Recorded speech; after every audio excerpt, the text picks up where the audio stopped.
समन्ता चक्रवालेषु अत्रा गच्छन्तु देवता सद्धम्मं मुनिराजस्य सुनन्तु सग्गमोक्खदं धम्मश्रवण कालो अयं बदन्ता धम्मश्रवण कालो अयं बदन्ता धम्मश्रवण कालो अयं बदन्ता नमो तस् भगवतो अरहतो सम्मा सम्बुद्धस्स नमो तस् भगवतो अरहतो सम्मा सम्बुद्धस्स नमो तस् भगवतो अरहतो सम्मा सम्बुद्धस्स कारुणिक श्रद्धाकामी पिंगतुनि अद අපේ පින්වත් පිරිස මේ වෙලාවේ බුද්ධ පුතුන් මුහුණු පොත සමග සජීවීව සම්බන්ධ වෙන්නේ ලෞතර බුදුරජාණන් වහන්සේ දේශනා කරපු දහම් කරුණු ස්වල්පයක් ඉගෙන ගැනීමේ අභිලාෂය අරමුණ ඇතුව අද මේ උතුම් පින්කම සිද්ධ කරන්නේ කැනඩාවේ ජීවත් වෙන විනිපෙග් නුවර ජීවත් වෙන සදහවත් රුවන්ඩායස් මැතිතුමාගේ ඒ ස්වාමි පුරුෂයා ඒ දරුවෝ තුන් දෙනා දේශාන් පුතණුවන් දිනුක පුතණුවන් හිමාසි පුතණුවන් ඒ ආදරණීය දරුවෝ තුන් දෙනාගේ මව්තුමිය අපේ සදහවත් දායිකාවක් ලෙස කටයුතු කරපු සුභාෂිනී මැණික් මැතිණියට පින් අනුමෝදන් කිරීම සඳහා එතුමිය මාස 3කට කලින් පසුගිය නොවැම්බර් මාසේ 8 වෙනිදා අභාවයට පත් වුණා. ඇය රෝගීව කාලයක් හිටියා. ඇය රෝගීව සිටින කාලෙත් විවිධ අවස්ථාවල සද්ධර්ම දේශනාවන් සිද්ධ කරමින් බණ දහම් අහමින් බණ දහම් තව පිරිසකට අහන්න සලස්සමින් බොහෝ පින්කම් කරගත්තා. අපේ විනිපෙග් නුවර ජීවත් වෙන අපේ කල්යාණ මිත්‍ර වගේම අපේ ඥාතිවරයෙක් වගේ බොහොම සමීප අපේ අනුරුද්ධ වීරසිංහ මැතිතුමන් කාන්ති වීරසිංහ මෞතුමිය ඇතුළු ඒ පින්වත් පිරිසගේ සම්බන්ධීකරණය නිසා සම්බන්ධකම් නිසා බොහෝ පින් කටයුතු එතුමිය අපත් සම්බන්ධ කරගෙන සිද්ධ කරගත්තු බව මේ වෙලාවේ සිහිපත් කරන්න ඕනේ. 3 මාසයකට කලින් ඇය මිය ගියත් ඇය වෙනුවෙන් මේ විදියට ධර්ම දේශනාවක් කරලා ඇයට පින් අනුමෝදන් කරන්න ඕන කියලා රුවන්ඩායස් මහත්මාණන් ස්වාමි පුරුෂයා ලෙස ඒ දරුවෝ තුන් දෙනා දේශාන් තිනුක හිමාෂි දරුවෝ තුන් දෙනා කල්පනා කළා. ආර්ය නිකේතන භික්ෂු පුහුණු මධ්‍යස්ථානයේ පූජනීය පොඩිසායන් වහන්සේලාට අද දවසේ දම්පැන් සකසා ගන්නට ප්‍රත්‍ය පහසුකම් සම්පාදනය කරලා බොහොම ශ්‍රද්ධාවෙන් ඒ පින් කුසලුත් අනුමෝදන් කරලා මේ වෙලාවේ ඔබ හැම දෙනා වෙනුවෙන් දහම් දේශනාවක් පවත්වලා ඒ පිනත් තමන්ගේ ආදරණීය බිරිඳට දරුවන්ගේ ආදරණීය අම්මට සුභාෂිනී මැණික් මහත්මිනියට අනුමෝදන් කරන්නටයි මේ සූදානම. ඒ නිසා ඔබ හැම කෙනෙක්ම හොඳින් මේ දේශනාව ශ්‍රවණය කරන්නට කියලා මෙත් සිතින් ඔබට යෝජනා කරනවා. ඔබත් බණ අහලා ඒ මිය ගිය මැතිණියට වගේම ඔබ නමින් මිය ගියපු සියලු ඥාතීන්ටත් පින්පෙත් අනුමෝදන් කරන්නට සුජීවත්ව සිටින අයට ඔබ හැම දෙනාගේම ආශිර්වාද කරන්නට ඔබට පුළුවන්කමක් අවස්ථාවක් තියෙනවා. අද මා ඔබත් එක්ක කතා කරන්නේ සුභාසිත සූත්‍රය.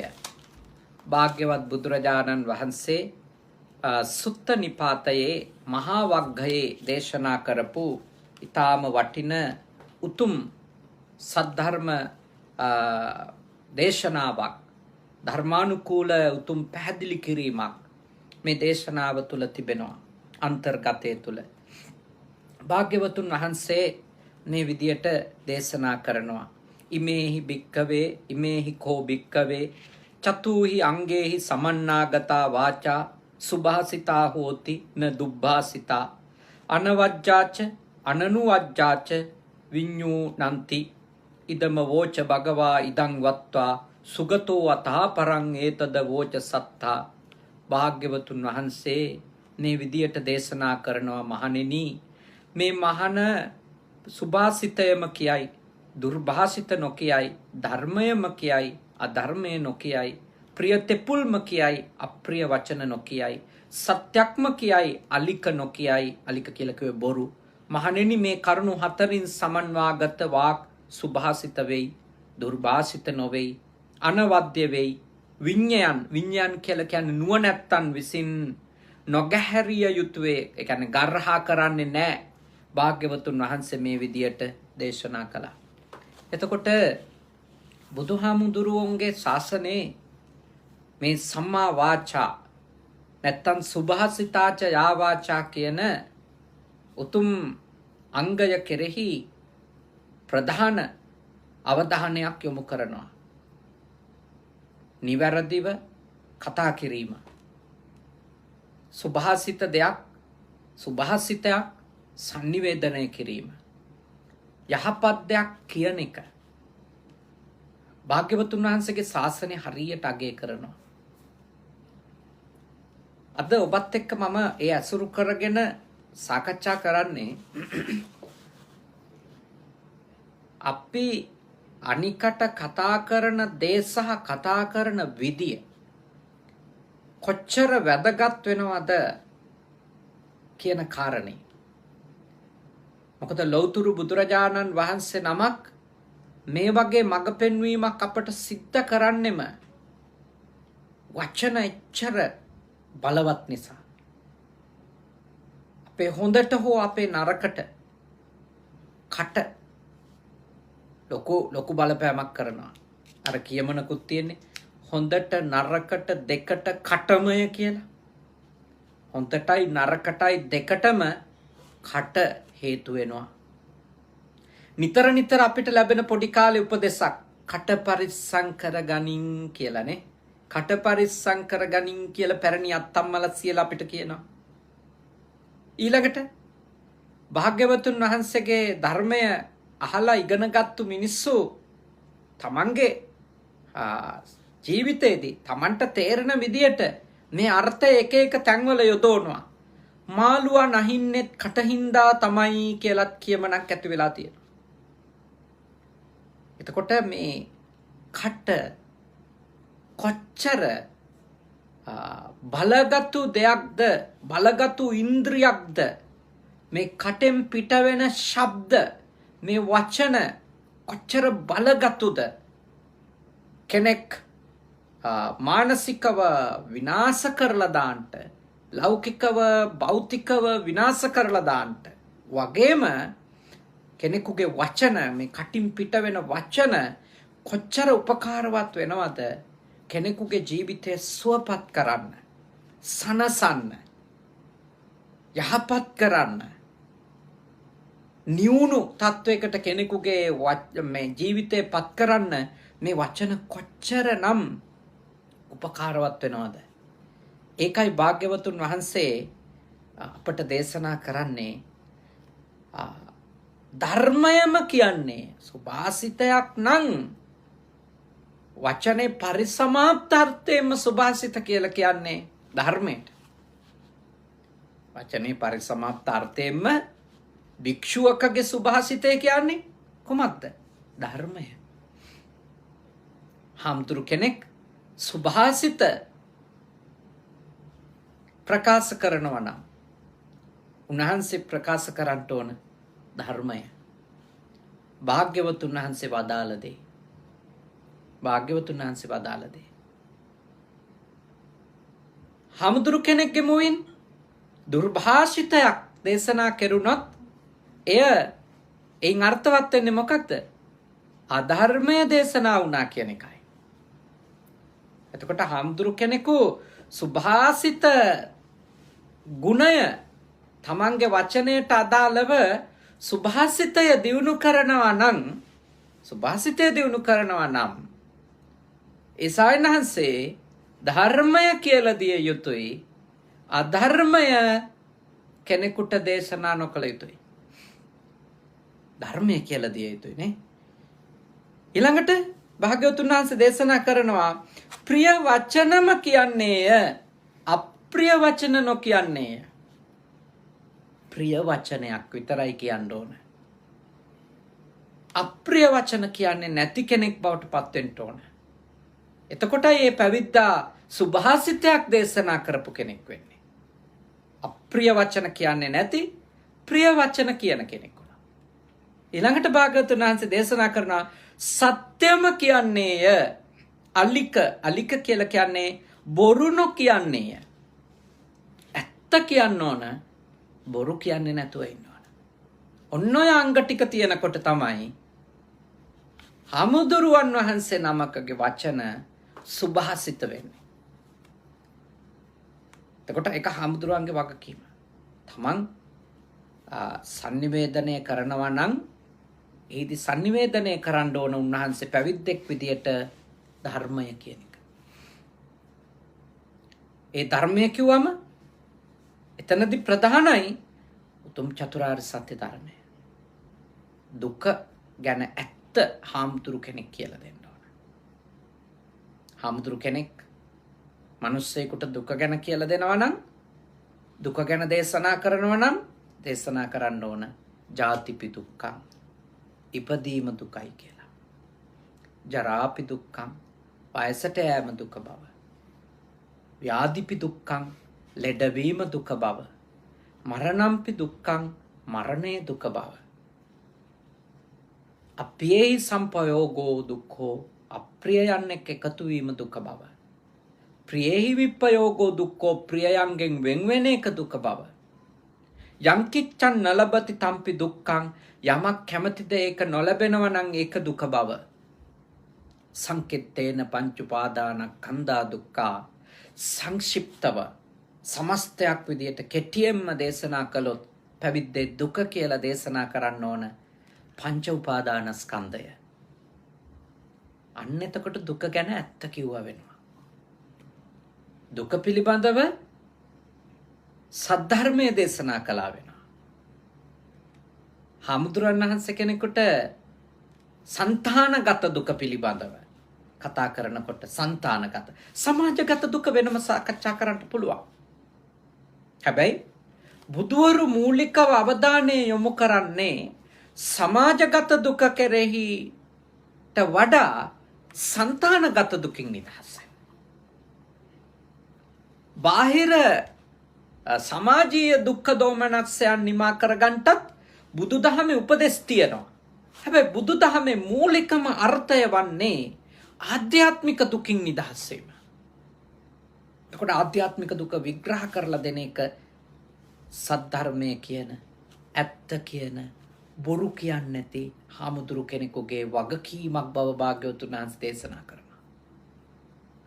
ඊළඟට දුකට හේතුව ලෙස සමාජීය දුකට හේතු රජවරුන්ගේ අකටයුතුකම් මැති ඇමතිලගේ අකටයුතුකම් සැමියාගේ බිරිඳගේ දරුවන්ගේ ආදී වශයෙන් විවිධ අයගේ අකටයුතුකම් ගැන සමාජගත දුක විග්‍රහ කරද්දී අපිට කතා කරන්න පුළුවන්. ඒත් මේ සසර දුකට ප්‍රධාන හේතුව තෘෂ්ණාවනේ. තෘෂ්ණාව. සායනහන්සේ කෙනෙක් සුභාසිත දේශනා කරනවා නම් සත්‍ය දේශනා කරනවා නම් බොරු කියන්නේ නැත්තම් ප්‍රිය වචන දේශනා කරනවා නම් අප්‍රිය වචන දේශනා කරන්නේ නැත්තම් උන්වහන්සේ දේශනා කළ යුතුයි දුකට හේතුව තණ්හාව බව.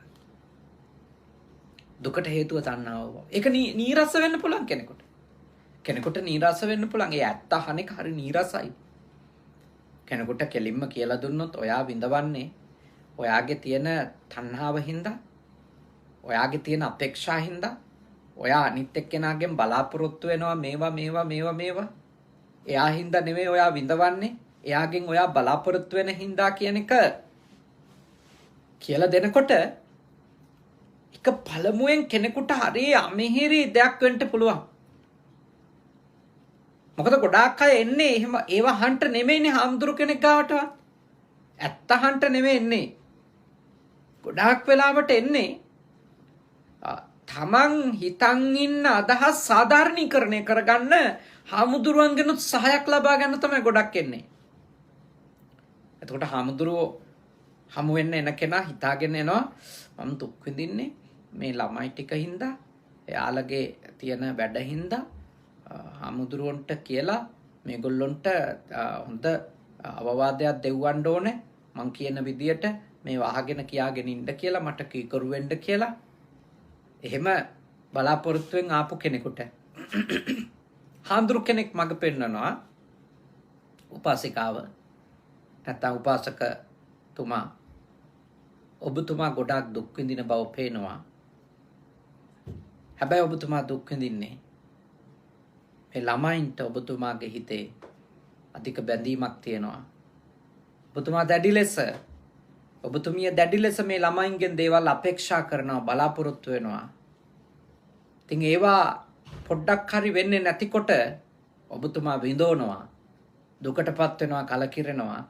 ඉතින් ඔබතුමාගේ ඇත්ත හේතුව තියෙන්නේ ඔබතුමා ගාව කිව්වොත් නුවණ නැති කෙනෙක් නම්, අනුවණ කෙනෙක් නම් එයා පන්සලෙන් එළියට යන්නේ සායනහන්සටත් බැන බැන. මොකද ඒ සත්‍ය තේරුම් ගන්න මේ මනස හරි අකමැති. ඒ සුභාසිත වචන කියන උත්තමයෝ ඒ ඇත්ත කියලා දෙනවා. මේකයි ඇත්ත කියලා. ඒ ඇත්ත තේරුම් ගන්න උදව් කරනවා. ඒක හේතු ගන්නන්න වීරය කරනවා. ඒකෙන් කියන්නේ ඒ සායනහන්සේ දරුවන්ට අවවාදයක් කරන්නේ නැහැ කියලා අවවාද කරනවා. අම්මට කීකරු වෙන්න, තාත්තට කීකරු වෙන්න, හොඳට නොකළ යුතු දේවල් නොකර ඉන්න, කළ යුතු දේවල් කරන්න. මේ විදිහට අපි ධර්මයේ කියලා දෙනකොට දරුවන්ට උපදෙස් දෙනවා, මඟ පෙන්වනවා, අවවාද කරනවා. නමුත් අපි ඒ විඳවන එක්කෙනාට ඇත්ත කියලා දෙනවා.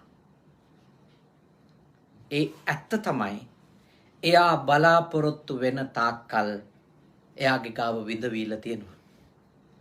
එයා බලාපොරොත්තු වීම නවත්තපු දවසට විඳවිල්ල ඉවර වෙනවා. ඇඬිල්ල වැළපිල්ල ඉවර වෙනවා. ඉතින් ඒ ඇත්ත කියලා දෙන්න ඕන. ඒ ඇත්ත කියලා දෙනවා නම් ඒ සායනහන්සේ උතුම් පැවිද්දෙක්. මොකද ඇත්ත කියලා දෙනවා. ඒ අතරතුරේ අර මඟ පෙන්වීම ටික අපි කොච්චර උපදෙස් දෙනවද? මෙහෙම කරන්න එපා, මෙහෙම කරන්න, මෙහෙම හිතන්න එපා, මෙහෙම හිතන්න. කොච්චර ළමයින්ට දේවල් කියලා දෙනවද? ඒ සමාජීය ප්‍රශ්න විසඳන්න බුදුදහම පැත්තෙන් අපිට වගකීමක් තියෙනවා, මඟ පෙන්වන එක. යහපත් මඟ පෙන්වීම බුදුදහම උපකාර කරගෙන කරන්න පුළුවන් දේවල් තියෙනවා. හැබැයි సంతానගත දුකින් නිදහස් වෙන්න නම්, සසර දුකින් නිදහස් වෙන්න නම් අපි දුක් විඳින හේතුව බාහිරය නෙමෙයි අභ්‍යන්තරයේ තියෙන්නේ කියලා දකින්නම ඕන. ඒ නිවැරදි ධර්මය දකින්නම ඕන. ඒ නිවැරදි ධර්මය අවබෝධ කරගන්නම ඕන. ඒ නිවැරදි ධර්මය ඒක තමයි සත්‍ය කියලා අඳුන ගන්නට, අවබෝධ කර ගන්නටම ඕන. සුභාසිතය දේශනා කරනවා කියන්නේ, සත්‍ය දේශනා කරනවා කියන්නේ, ප්‍රිය වචන දේශනා කරනවා කියන්නේ ඒකටයි. කවුරු හරි සායනහන්ස කෙනෙක් අනිත්‍ය දෙයට නිට්ටයයි කියලා දේශනා කළොත් බොරු කියන හාමුදුරු කෙනෙක්. පරමාර්ථ වශයෙන් දුකක් තියෙන දෙයට නෑ සැපයි කියලා දේශනා කරොත්, සදාකාලික සැපයක් තියනවා කියලා දේශනා කළොත් ඒ සංස්කාර වලින් හැදිච්ච දේවල් වල සදාකාලික සැපයක් තියෙන්න බෑ. මොකද සංස්කාර අනිත්‍යයි. ඒ හින්දා සත්‍ය දේශනා කිරීම, සත්‍ය කීම සුභාසිතය ලෙස භාග්‍යවතුන් වහන්සේගේ ශාසනය දැඩි ලෙස අවධාරණය කරනවා. දැන් සාමාන්‍ය ජීවිතයට යමු. සාමාන්‍ය ජීවිතේ වුණා මතක තියාගන්න, සත්‍ය කතා කරනම නම් තාම හොඳ මානව සම්බන්ධකම් පවත්වගෙන යන්න, අර්ථාන්විත මානව සම්බන්ධකම් පවත්වගෙන යන්න ඒක උදව්වක් වෙනවා. එක්ක උදව්වක් වෙනවා.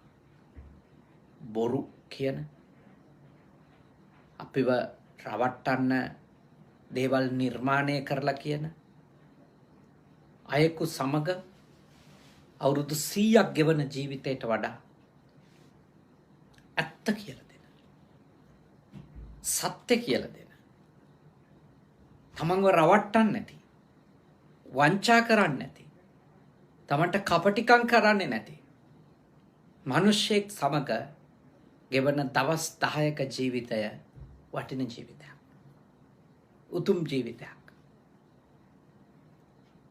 මේ ලෝකේ රැවටිලා ඉන්න එක කොච්චර වේදනාකාරීද?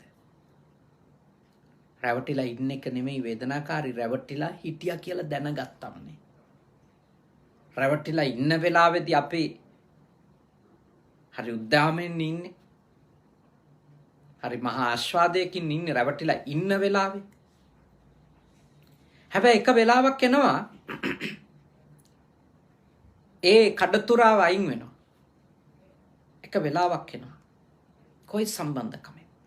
ඒ කඩතුරාව අයින් වෙන වෙලාවක් එනවා.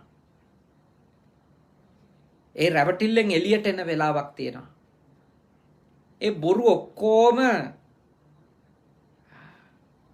විවෘත වෙලා ඒ හැංගිලා තිබිච්ච දේවල් ඔක්කොම මතු පිටට ඇවිල්ලා පේන්න පටන් ගන්න වෙලාවක් තියෙනවා. අන්නේ වෙලාවේදී අර ගෙවපු හැම දවසක් ගැනම විඳවන්න පටන් ගන්නවා. ඒකයි බුද්ධ ශාසනයේ සත්‍ය කතා කරලා, ප්‍රිය දේ කතා කරලා, බොරු නොකිය ප්‍රබුද්ධ දේ කතා කරලා ගෙවන ජීවිතය, එක දවසක ජීවිතය තාම උතුම් කියලා අගය කරලා තියෙනවා. තාම වටිනවා කියලා අගය කරලා තියෙනවා. සත්‍යවාදී වීමනේ. සත්‍යවාදී වීම කියන එක මම ඔබට යෝජනා කරනවා. ජීවිතේ උත්සාහ කරන්න. ජීවිතේ වීර්ය කරන්න. අනෙක් අය ඔබට සත්‍යවාදීද කියලා හොයාගන්න එකට නෙමෙයි. ඔබ පුළුවන් තරම් උපරිම අන් අය සමග පවත්වන සම්බන්ධකම් සත්‍ය මත පදනම් වෙච්ච, ඇත්ත මත පදනම් වෙච්ච සම්බන්ධකම් බවට පත් කරගන්න. දරුවෝ එක්ක වුණත්, බිරිඳ එක්ක, සැමියා එක්ක, යාළු හිත මිත්‍රයෝ එක්ක, ගුරු ශිෂ්‍යයෝ එක්ක ඇත්ත කතා කරන්න. අමාරුයි. මා දන්නවා ඒක හරි දුෂ්කර දෙයක්. ඒක හරි දුෂ්කර දෙයක්. ඇත්ත කියලා දෙන එක හරි අමාරු දෙයක්. මොකද මිනිස්සු බොරුවේ මිහිරෙන් මත් වෙලා ඉන්නේ. සුන්ට බොරු කියනවා නම් මිනිස්සු පුදුම රැස් කරනවා ඒ බොරුවට.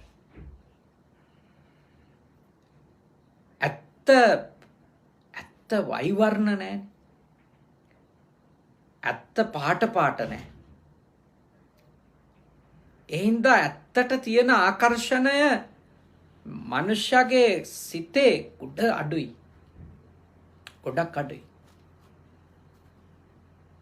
බොරුව තරම් ඒක මේ සුවදායීව පොදු ජනයට දැනෙන්නේ නැහනේ. පොදු ජනයට බොරුව එච්චර සුවදායීව දැනෙන්නේ නැහැ. ඒ ඥානවන්තයින්ට ඇත්ත තරම් වෙන රහතයක් නැහැ. වෙන මිහිරි දෙයක් නැහැ. ඒ හින්දා මා ඔබට යෝජනා කරනවා. ඔබ ප්‍රබුද්ධ මනුස්සෙක් ලෙස, ප්‍රඥාවන්ත මනුස්සෙක් ලෙස, බුද්ධිමත් මනුස්සෙක් ලෙස ඔබ ඇත්ත කතා කරලා ඇත්ත එක්ක ජීවත් වෙලා එහි මිහිර විඳින්න පුරුදු වෙන්න කියලා. සත්‍ය අහනකොට, සත්‍ය කියනකොට, සත්‍ය කියලා ගෙවන දවසේහි මිහිර විඳින්න. ඒ සතුට විඳින්න ඔබ පුරුදු වෙන්න. මොකද අපි අනිත් අයට බොරු කියලා අනිත් අයව රවට්ටලා අපිට හරි ලේසි වෙලාව ගෙවා ගන්න එක. හැබැයි බොරුවක් කියපු තැන ඉඳලා මට නම් ඇති වෙලා තිබිච්ච මගේ අත්දැකීම් වල මම බොරු කියලා තියෙනවානේ. එතකොට මට ඒ හැම වෙලාවකම ආපු අපහසුතාවය තමයි ඒක මතක තියන් ඉන්න ඕනේ. බොරු කිව්වම තියෙන ප්‍රශ්නේ කාට හරි මං යාට කියපු එක මං විශේෂයෙන් මතක තියා ගන්න ඕනේ. ඒ ඊළඟ වාරෙත් ඒකම කියන්න ඕනේ. ඒක කොච්චර පීඩාවක්ද? මා බොරු කියන්න කැමති නැති වෙලා තියෙන ප්‍රධානම කාරණේ ඒකේ පීඩාව මම දන්න හින්දා දැන්. හරි කරදරයක් බොරු කිව්වා. මේ බනහන අය අතර බොරුවක් කවදාවත් නොකියපු කෙනෙක් ඉන්නව නම් ඒක හරි දුර්ලභ දෙයක්. බොරු කියපු අය ඇති. නේ. එයා දන්නවා මේ කාරණේ. තමන්ට තමන් අවංකව හිතන මිනිස්සු දන්නවා බොරු කිව්වම කොච්චර අමාරුද කියලා. කියන්නේ හිතෙන ප්‍රධානම ප්‍රශ්නේ තමයි එකට ජීවත් වෙන අයට බොරු කිව්වම කොච්චර කරදරකාරීද. එයා හමු වෙන වාරයක් පාසා එයත් එක්ක කතා කරන වාරයක් පාසා අර මනසින් වරදකාරී බව කියන එක අපිට පීඩාගෙන දෙනවා. ඒක කරදරයක්. හිතට කරදරයක්. ඒක හිතට අසහනයක්. ඒව මතක තියන් ඉන්න ඕන. වදයක් ඒක. සත්‍ය කියපු අයට ඒ අසහනේ නෑ. සත්‍ය කිව්වම දැනෙන සැනසෙල්ල ඔබ දන්නවා. කියා ගන්නකම් ඒක අමාරුයි. ඒක අමාරුයි. කිව්වම ඊට පස්සේ සුළු වෙලාවක් කැළඹිලි චලනයන් රාණ්ඩු ප්‍රශ්න තියෙන්න පුළුවන්. ඒ ඇත්ත කියපු හින්දා ඒත් ඒක ඊට පස්සේ දරා ගන්න පුළුවන්. ඊට පස්සේ හිතට මහ සැහැල්ලුවක් දැනෙනවා. ඒක ඉවරයි. ඒක ආය හංගන් ඉන්න දෙයක් නැහැ. ඒක කොන් වහන් කතා කරන්න දෙයක් නැහැ. ඔක්කොම කියනවා. බුදුවරු වගේ කරන්නේ. ඒ උතුම් ජීවිතේ. ඒ උතුම් සැනසෙල්ල අපිට හොයාගන්න කියලායි බුදුවරු අපිට දේශනා කරන්නේ. ඒකයි ඇත්ත කියපු කෙනාට අසහනයක් නැත්තේ. ඇත්ත කතා කරන කෙනා කවදා හරි දවසක එයාගේ වචන ප්‍රිය වචන වෙනවා.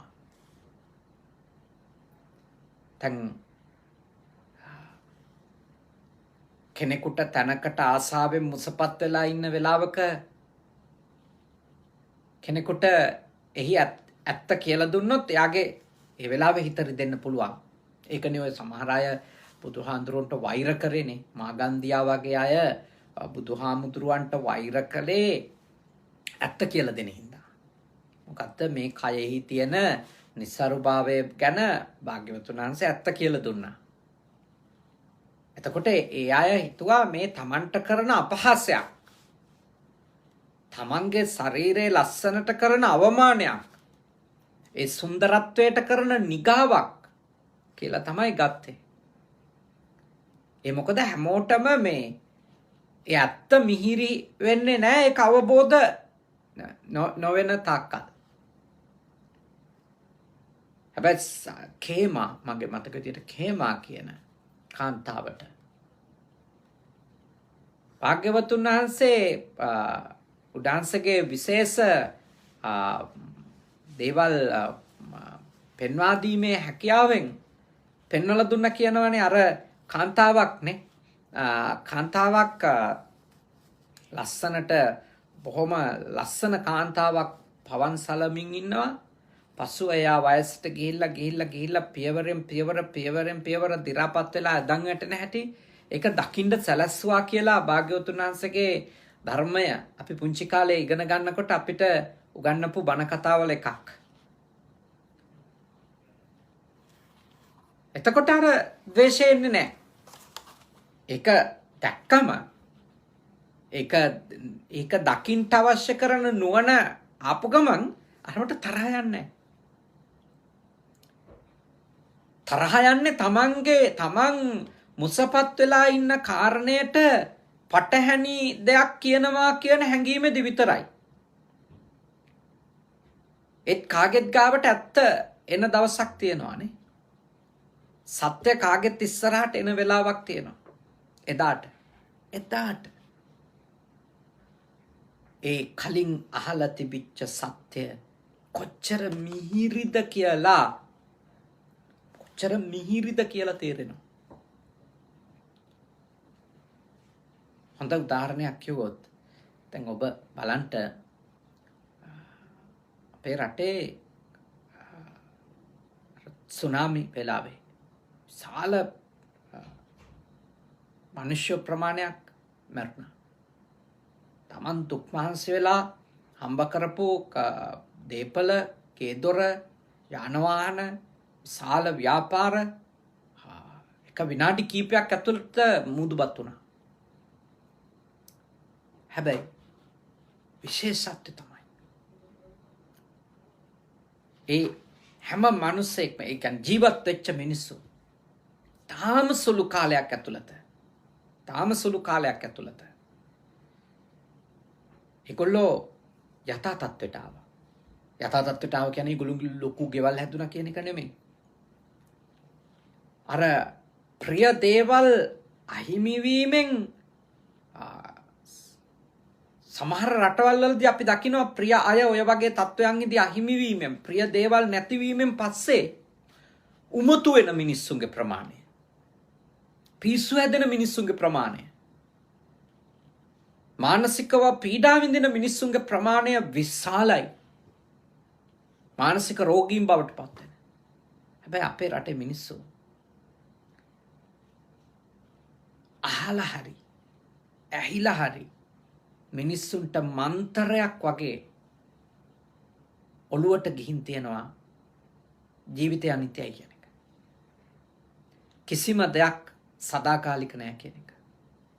ඕනෑම වෙලාවක අපි මායාවේ වසඟයට යන්න පුළුවන් කියන එක. අපේ දේවල් ඕනම වෙලාවක අහිමි වෙන්න පුළුවන් කියන එක. ඒ සත්‍ය අහලා තියෙනවා. ඒ සත්‍ය වරින් වර අහලා මේක ඔළුවේ තියෙනවා.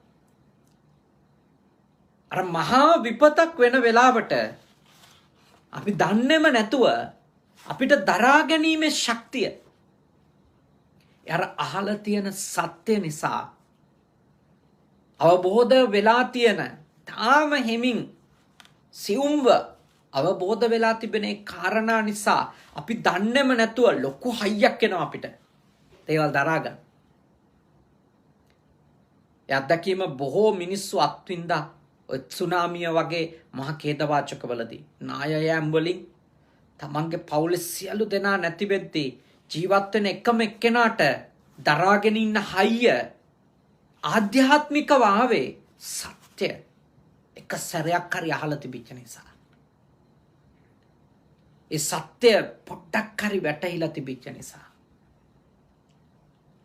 සත්‍ය කියන්නේ අවබෝධ කරගත්තොත් පුදුම රසවත් දෙයක්. හැම වේදනාකාරී වෙලාවකම අපේ හිතට යම්කිසි සැනසීමක්, යම්කිසි මිහිරක් එකතු කරන්නේ සත්‍ය විසින්. ඒකයි භාග්‍යවතුන් වහන්සේ සුභාසිත සූත්‍රය තුලදී අපිට අවධාරණය කරන්නේ සත්‍ය කියන්න, ප්‍රිය දේ කියන්න, බොරු කියන්න එපා. කොච්චර වටින දේවල්ද මේ දේශනාව. භාග්‍යවතුන් වහන්සේ දේශනා කරාට පස්සේ වංගීස කියලා තෙරුන් වහන්සේ නමක් භාග්‍යවතුන් වහන්සේ ගාව උදාහරණයක් වගේ ප්‍රකාශ කරන ස්වාමීනි මට ඒක තේරුණා කියලා. මෙහෙම උන්වහන්සේ දේශනා කරන්නේ. ඇඳිලි බැඳ භාග්‍යවතුන් වහන්සේට තෙල සැලකලේ. භාග්‍යවතුන් වහන්සේ මට වැටහෙනවා. භාග්‍යවතුන් වහන්සේ මට වැටහෙනවා.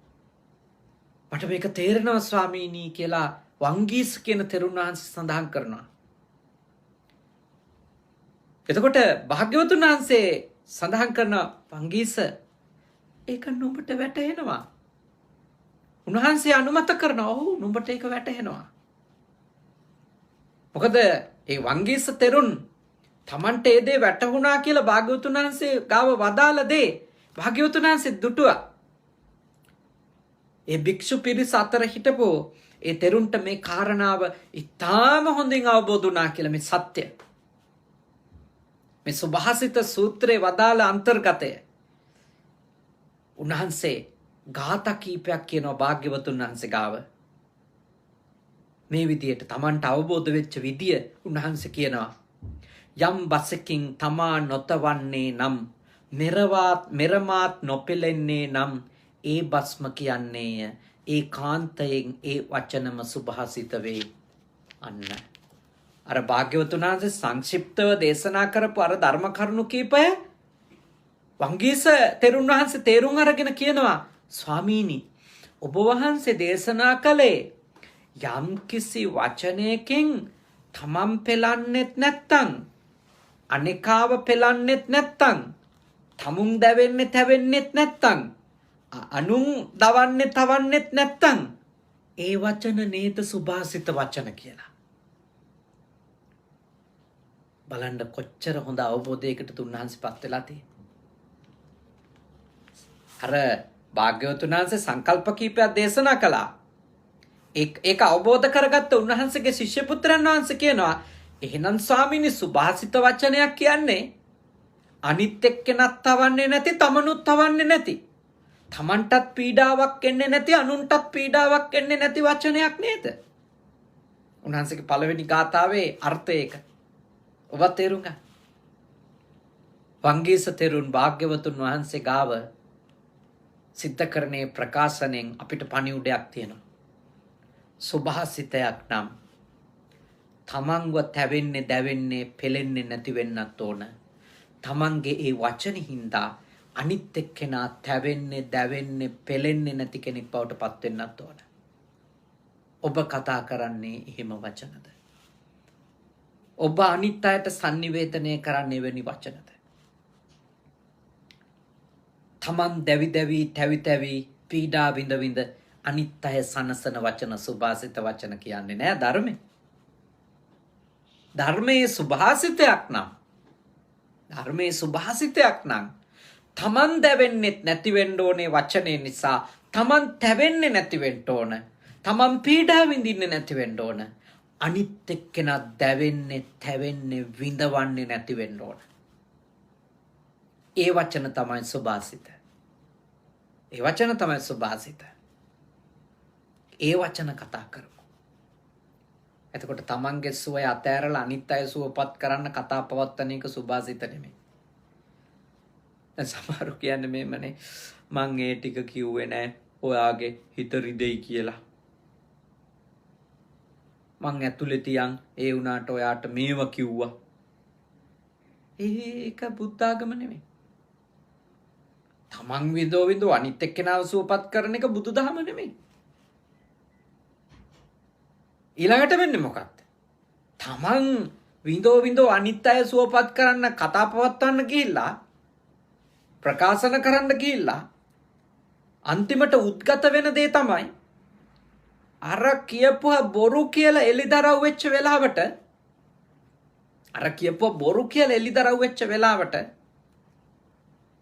පුදුම විඳවිල්ලක් Tamanටත් වෙනවා ඊළඟට. ඊළඟට අර බොරු අහපු අය බොරු අහලා ටික වෙලාවක් සන්තෝෂෙන් ඉඳපු අය ඒ බොරු කිව්වේ බොරු කියලා දැනගත්තු දවසට රණ්ඩු වෙන්නේ නැහැ. ප්‍රශ්න ඇති කරනවා. ඊළඟට ඒ කියපු එක බොරුවක් වහන්න තව බොරුවක් ඒක වහන්න තව බොරුවක් මොනතරම් කරුමයක්ද ඒවා. එතෙන්ට වැටෙන්න එපා. බුදුහාමුදුරුවෝ කියපු දේ වංගීස තෙරුන් වටහාගෙන උන්වහන්සේ අපිට දේශනා කළා. උන්වහන්සේ අපිට පැහැදිලි කළා. උන්වහන්සේ අපිට අවධාරණය කළා. කොමක්ද? තේරුම් ගන්නට කියලා, අවබෝධ කර ගන්නට කියලා, වටහා ගන්නට කියලා සුභාසිතයක් කියලා කියන්නේ තමනුත් දැවෙන්නේ නැති, තමනුත් තැවෙන්නේ නැති වචනයක්. තමනුත් පීඩා විඳින්නේ නැති අනුනුත් පීඩා විඳින්නේ නැති වචනයක්. ඒ වචන තමයි සුභාසිත කියලා කියන්නේ. ඒ නිසා එවැනි වචන කතා කරන්න. ගොඩාක් අය ජීවිතේ වරද්දගෙන තියෙන්නේ අනුන්ගේ හිත හදන්න, අනුන්ගේ හිත හොඳ කරන්න. ඇත්ත වෙනුවට බොරු කියන්නේ. ඇත්ත කියන්නේ නැතුව අනේ ඔයාගේ හිත රිදෙයේ ඉඳ මම බොරු කිව්වේ පස්සේ කීවට වැඩක් නැහැ. ඊළඟට අනේ ඔයා මාව ඇඳුවේ ඇයි කියලා අහන්නේ. ඔයා මාව රැවට්ටුවේ ඇයි? ඔයා මට ලනු දුන්නේ ඇයි? ඕවනේ අහන්නේ. ඒ නිසා ඔබ යමක් කියලා ඒකෙන් ඔබ විඳෝ ඉන්නෙත් නැත්තම් ඔබ කියන දෙයින් අනිත් එක්කෙනා තැවෙන දැවෙන තත්ත්වයටපත් වෙන්නෙත් නැත්තම් ඔබේ දේවල් කියන්නේ. ඒක ඔබේ සාමාන්‍ය නුවණින් තීරණය කරන්න. ඒකට මේ රොකට් සයන්ස් ඕනේ නැහැ. ඒක තේරුම් ගන්නනේ. මම කියන වචනේ හින්දා අනිත් මිනිස්සයාගේ හිත තුවාල වෙලා එයා විඳවනවද? මම කියන වචනේ හින්දා අන්තිමට මම්ම විඳවනවද කියන එක තේරුම් ගන්න මේ රොකට් එකක් හදන්න අවශ්‍ය කරන මහා ඥානය ඒ දැනුම ඕනේ නෑනේ. ඒකයි රොකට් සයන්ස් ඕනේ නෑ කියන්නේ. එහෙම ඕනේ නෑ. ඒක මේ කොමන් සෙන්ස්. සාමාන්‍ය දැනුමෙන් අවබෝධයෙන් අපිට තේරුම් ගන්න පුළුවන් මේ විදියට කියන්න ගියාම මේක කියන්න ගියාම මමත් තැවෙනවා දැවෙනවා. මේ මිනිස්සයත් තැවෙනවා දැවෙනවා. ඇයි මං ඒක කියන්නේ? ඒක තේරුම් ගන්න අමාරු දෙයක් නෙමෙයි. ඒක ඔබට තේරුම් ගන්න පුළුවන් දෙයක්. මම ඔබට යෝජනා කරනවා ඒ දේවල් තේරුම් ගන්න අය බවට පත් වෙන්න. ඒ දේවල් වටහා ගන්න අය බවට පත් වෙන්න. ඊළඟට වංගීස තෙරුන් භාග්‍යවතුන් වහන්සේ ගාව දේශනා කරනවා ස්වාමීනි යම් බසෙක් අභිනන්දිත වේනම් අප්‍රිය වචන නොගෙන නිරමාහට ප්‍රිය වචනයක් කියානම් එය එබඳු ප්‍රිය වචනම කියන්නේය. ඒ කිව්වේ තමන් කියන වචනයක් නිසා අනිකාට දැනෙන්නේ සතුටක් නම් සැනසීමක් නම් තමන්ටත් දැනෙන්නේ සැනසීමක් නම් සතුටක් නම් ඒ වචන කියන්න. දැවෙන ඒවා කියන්න එපා. තමනුත් අනුනුත් ඊළඟට කියනවා තමන්ට සතුටක් සැනසීමක් දැනෙන අනුන්ට සතුටක් සැනසීමක් දැනෙන වචන නේද මම කියන්න ඕනේ කියලා. කොච්චර හොඳට උන්වහන්සේ අවබෝධ කරගෙනද භාග්‍යවතුන් වහන්සේ වදාළ දේ. අපි අපේ ජීවිතේදී මේවා පුහුණු වෙන්න ඕන. මේවා මේ පුහුණු වෙන්න බැරි දේවල් නෙමෙයි. තමන්ටත් යමක් කිව්වට පස්සේ සතුටක් තියෙන්න ඕන. මම ඒක යාට කියලා දුන්නා. මම ඒක යාට කිව්වා. තමන්ට සතුටක් තියෙන්න ඕන. ඒ වගේම ඒක ඇහුවම ඒ වෙලාවෙම සතුට හම්බ වෙන්නේ නැහැ සමහර කෙනෙකුට.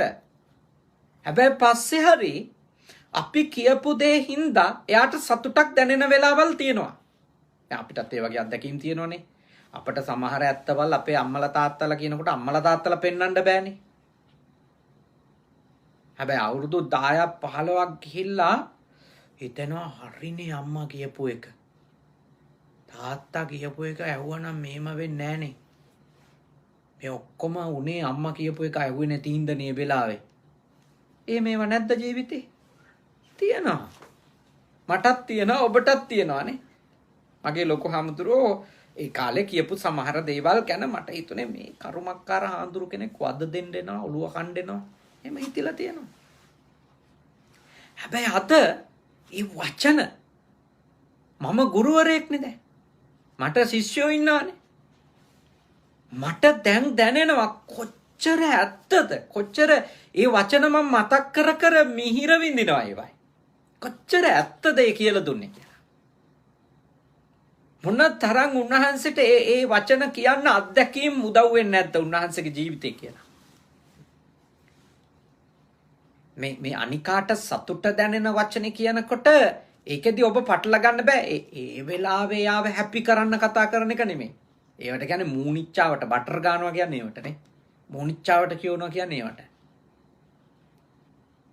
අනිත් අයව මුරුන් ගත්තේ තියෙනවා. ඒ වගේ ගොඩාක් කියමන් තියෙන සිංහල භාෂාවේ. ඒ කියමන් තියෙන්නේ අර අනිකාව ඒ වෙලාවේ හැපී කරනවා නේ. ඒ වෙලාවේ සන්තෝෂ කරන්න. ඒවා දේශපාලඥයෝ කරන කතා. ඒ කියන්නේ දූෂිත දේශපාලඥයෝ හොඳ දේශපාලඥයෝ එහෙම කතා කරන්නේ නැහැ.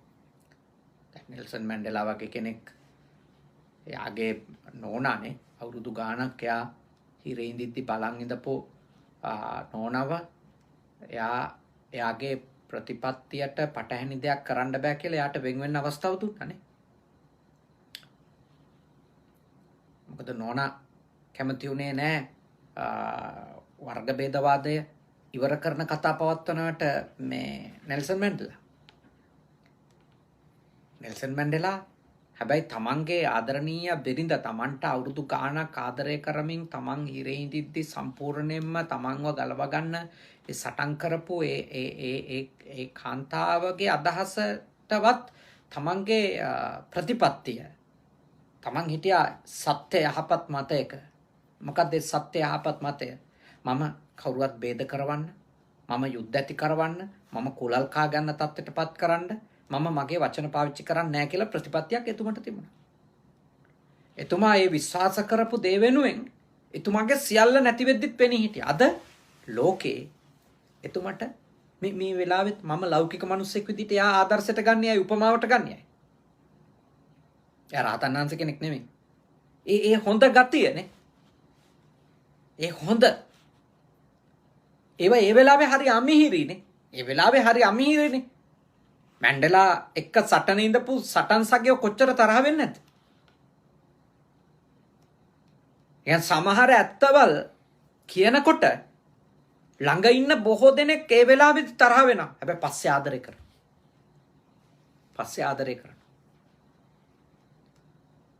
භාග්‍යවතුන් වහන්සේට කොච්චර ඇත්ත කියලා දෙන එක හින්දා හිංසා පීඩා කරපු අය ඉන්නවදනේ.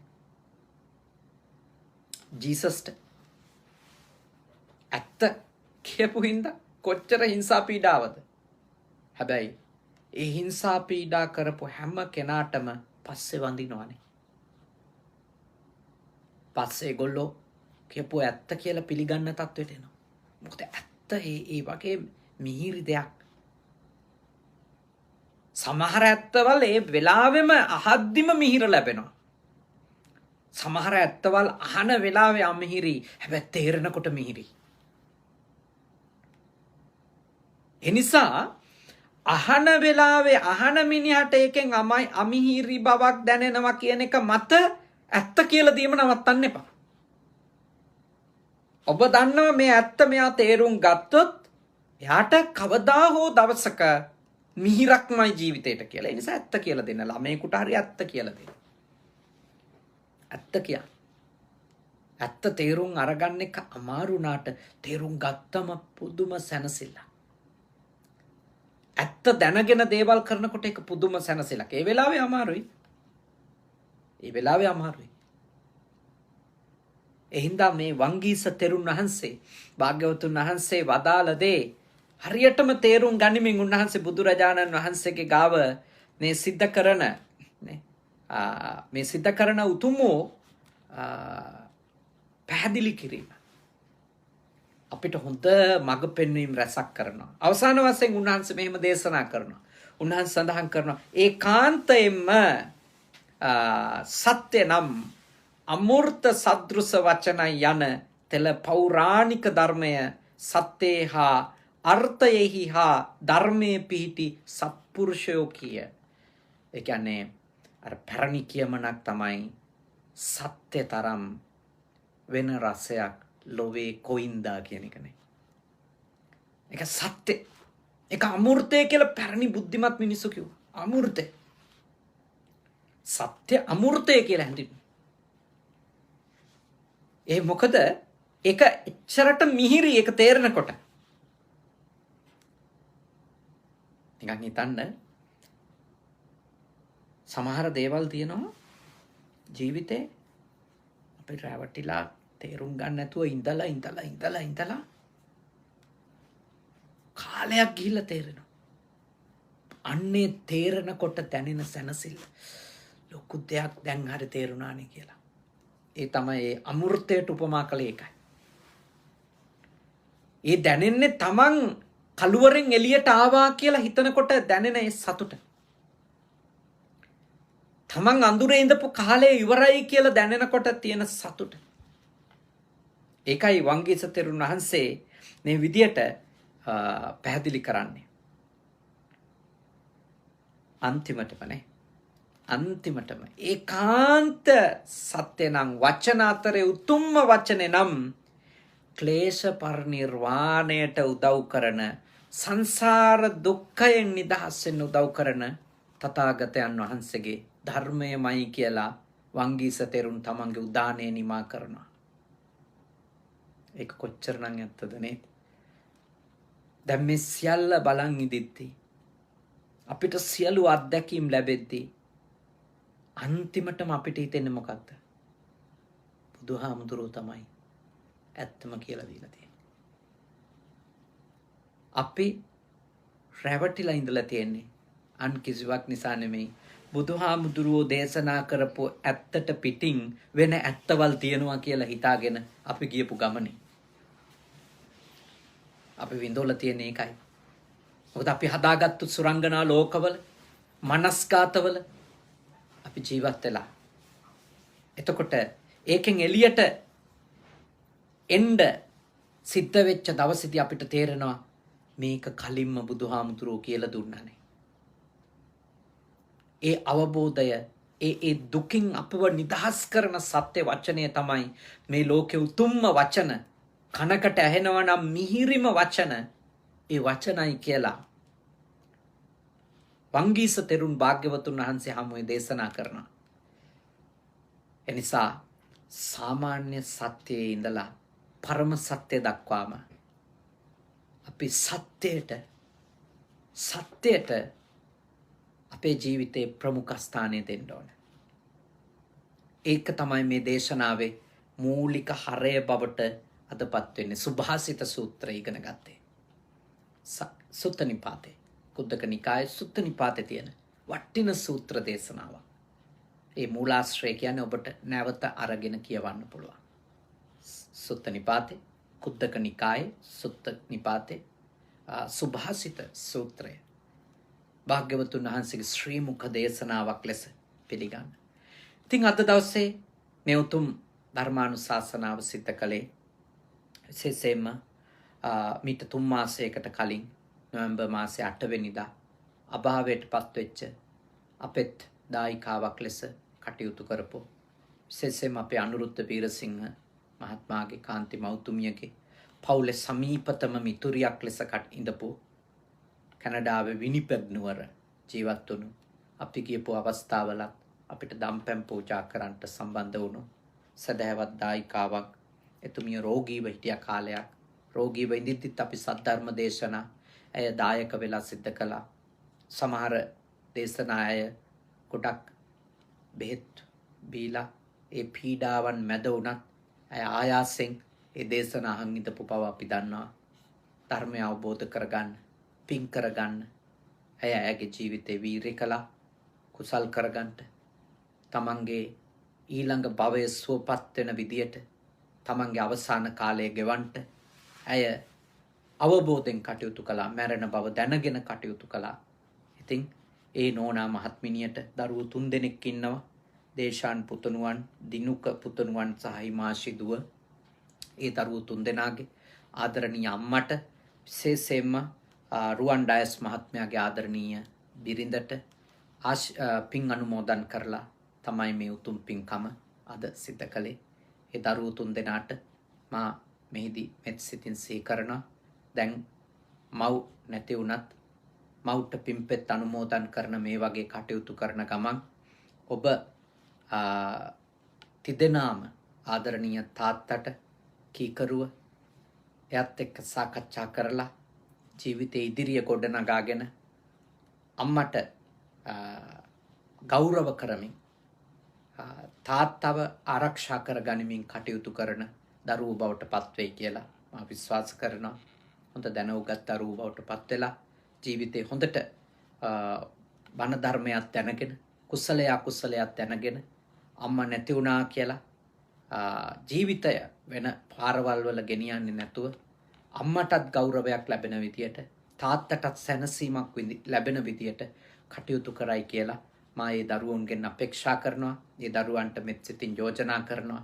ඔබේ ජීවිතය තව තවත් යහපත් අතටම පත් කරගන්න, තාත්තට සලකන්න, තාත්තා බලාගෙන ඒ කටයුතු කරන හොඳ දරුවෝ වෙන්න. දැනටත් එවැනි උතුම් ගුණ තියෙනවා. ඒ උතුම් ගුණ තවත් දියුණු කරගන්නට කියලාත් මෙත් සිතින් සිහිපත් කරන ගමන් රැස්වුණු සියලු පින් කුසල් ඒ මියගිය මහත්මිනියට, සුභාසිනී මැණික් මහත්මිනියට අපි අනුමෝදන් කරමු. ඊට අමතරව බණ අහපු බුද්ධ පුතුන් ශ්‍රාවක පිරිස, නමින් මියගිය සියලු ඥාතීන්ට, ඒ වගේම මේ සේනාසනයේ අපේ දායක පිරිස් මේ වෙලාවෙත් සද්ධර්ම දේශනාව ශ්‍රවණය කළා. මොකද මේ දේශනාව මතක් ප්‍රමාද වුණෙත් අපේ කපිල බණ්ඩාර මැතිතුමන්ගේ බිරිඳගේ මව්ගේ 7 දවසේ ධර්ම දේශනා පින්කම මේ දේශනාවට කලින් තිබුණු නිසා ඒ ඇත්තොත් මේ වෙලාවෙත් සද්ධර්ම දේශනාවට වුන්කම් දුන්නා.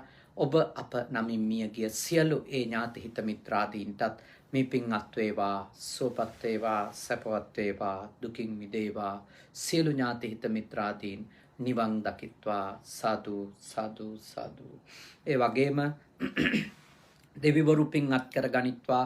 දෙවියන්ගේ ආශිර්වාදය, ආරක්ෂාව, බැල්ම ශක්තිය ඒ දරුවෝ 3 දෙනාටත්, ඒ වගේම රුවන් මහත්මාණන් ඇතුළු පවුලේ සියලු දෙනාටත්, ලංකාවේ සුජීවත්ව සිටින මියගිය මැණික් මහත්මියගේ ආදරණීය ඥාති හිත මිත්‍ර ආදීන්ට, මව් දෙමව්පියෝ ජීවතුන් අතර ඉන්නවා නම් ඒ ඇත්තෝ හැම දෙනාටම සියලු දෙවියන්ගේ ආශිර්වාද ලැබේවා. කරදර බාධක දුරු වේවා. සියලු යහපත සැනසෙල්ල ලැබේවා. සියලුම දෙවිවරුද ඔබ අප ආරක්ෂා කරත්වා.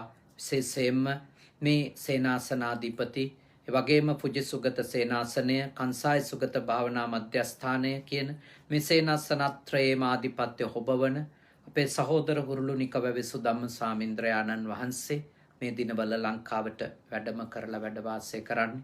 තමන්ගේ ගුරු දේවෝත්තමයාණන් වහන්සේ, තමන්ගේ මෑණියන් වහන්සේ දැක බලා ගන්නට, ඔවුන්ට අප උපස්ථාන කරන්නට ලංකාවට ගිහිල්ලා උන්වහන්සේටත්, ඒ වගේම සේනාසනාධිකාරී අපේ සහෝදර අම්පිටිය සද්ධාවාත් සායන් වහන්සේ ඇතුළු මේ උතුම් සායන් වහන්සේලාට, සදහැවත් පිරිසට සියලු දෙවියන්ගේ ආශිර්වාදයෙන් යහපතක්ම වේවා.